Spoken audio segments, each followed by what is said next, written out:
तो बच्चों आज का जो टॉपिक हमारा है वो हार्ट और लंग्स का है। जो ह्यूमन हार्ट होता है और ह्यूमन लंग्स होते हैं वो किस तरीके से वर्क करते हैं और बच्चों को कैसे समझ में आता है और कैसे नहीं आता है।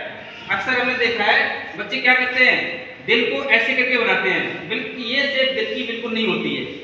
जैसा कि मैंने ऐसे दे रखा है ना, ये पान के पत्ते जैसा दिल बना देते हैं, ऐसा दिल नहीं होता है। मैं बताऊं, दिल की शेप इस प्रकार से होती है। इसमें चेंबर 4 होते हैं। शुरुआत चेंबर से करते हैं। किससे करते हैं? चेंबर से। चेंबर का मतलब होता है कि उसके पार्ट, जैसे राइट और left, right chamber, left chamber. इस चीज को हम हिंदी में बोलते हैं दाया अलिंद, बाया अलिंद, दाया निलय और बाया निलय। 4 चेंबर के नाम। अब बोलेंगे 4 चेंबर में बोलेंगे राइट एट्रियम। इंग्लिश में कैसे बोलेंगे? Right atrium, right ventricle, left atrium, left ventricle. अब ये आपको पता चल गया कि चेंबर तो 4 होते हैं, हार्ट में 4 चेंबर होते हैं और 4 चेंबर में ब्लड किस तरीके से सर्कुलेट करता है। तो पहले हम इसकी शुरुआत करते हैं कि ब्लड एंट्री कहां से मारेगा, हार्ट के अंदर ब्लड एंट्री कहां से मारेगा। तो यहाँ पे देखिए, मैंने यहाँ पे लिख रखा है, हार्ट का पूरा फिगर बना रखा है। मैंने कहा जो आपका ये वेना कावा है इसको मास्टेरा बोला जाता है। आपका ये ब्लड पूरे शरीर से, ब्लड जिसमें CO2 की मात्रा है वो पूरे शरीर से ब्लड इकट्ठा होकर घूम करके आता है और आपका राइट एट्रियम में, दाया अलिंद में आया। उसके बाद आपका ये वाल्व खुला। इस वाल्व को बोलते हैं ट्राइकास्पिड वाल्व। क्या बोलते हैं? Tricuspid valve. ट्राइकास्पिड वाल्व जैसे खुलेगा तो आपका जो ब्लड है राइट वेंट्रिकल में आ जाएगा।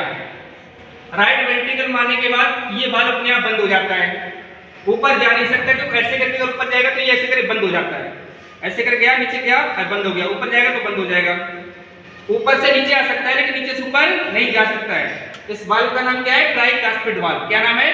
ट्राइकास्पिड। उसके बाद हमने जैसे सांस ली और प्रेशर पड़ा तो ये वाला वाल्व खुला। इसको बोलते हैं पल्मोनरी वाल्व। क्या बोलेंगे? Pulmonary valve. ये इस तरीके से होता है और ऐसे खुला और ऊपर पहुंच गया। यहां से ऐसे पहुंचने के बाद ये ब्लड सीधा जाता है आपके फेफड़ों में, यहाँ पे एल्वियोली होता है। ठीक है, यहाँ पे हीमोग्लोबिन होता है और जैसे हम सांस में सांस लेते हैं, सांस के साथ ऑक्सीजन आता है तो वो ऑक्सीजन आपके ब्लड में हीमोग्लोबिन के साथ मिलता है और यहाँ पे एक्सचेंजेशन होता है। CO2 बाहर जा जाता है और O2 अंदर पहुंच जाता है। पूरे शरीर के अंदर सप्लाई देखो कैसे होता है। इसने CO2 को वापस किया और O2 को लेकर गया। तो एंट्री मारा कहां से? फुफ्फुस सिराओं से। एंट्री मारा फुफ्फुस सिराओं से और दोबारा गया तो यहाँ पे भी एक वाल्व लगा हुआ है। इसको बाइकास्पिड वाल्व बोलते हैं। क्या बोलते हैं? Bicuspid valve. और जैसे ये वाल्व के इसको बोले, और ये चेंबर कौन सा होता है? बोले कि लेफ्ट एट्रियम, यानी कि बाया अलिंद। नीचे आया लेफ्ट वेंट्रिकल यानी कि बाया निलय। यहाँ पे आया तो इसका दूसरा भी वाल्व खुलेगा। इसको बोलेंगे एरोटिक वाल्व। क्या बोलेंगे? Aortic valve. जब ये एरोटिक वाल्व खुलेगा और ब्लड ऑक्सीजन मिलकर के पूरे शरीर में जाकर के सप्लाई हो जाएगा। ठीक है ना? इस प्रकार से हमारे शरीर में ऑक्सीजन कैसे जाता है, CO2 कैसे बाहर निकलता है, इस पूरी प्रोसेस के माध्यम से होता है। अब देखो यहाँ पे हमारे साथ जब हम सांस लेते हैं, कुछ बच्चे कहते हैं कि हम सांस लेते हैं, मुंह से सांस लेते हैं, नाक से सांस लेते हैं। बिल्कुल गलत आंसर है।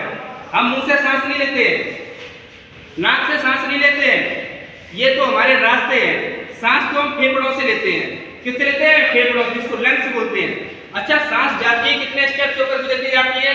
तो बोलेंगे नासा छिद्र। ये है नासा छिद्र। ठीक है ना?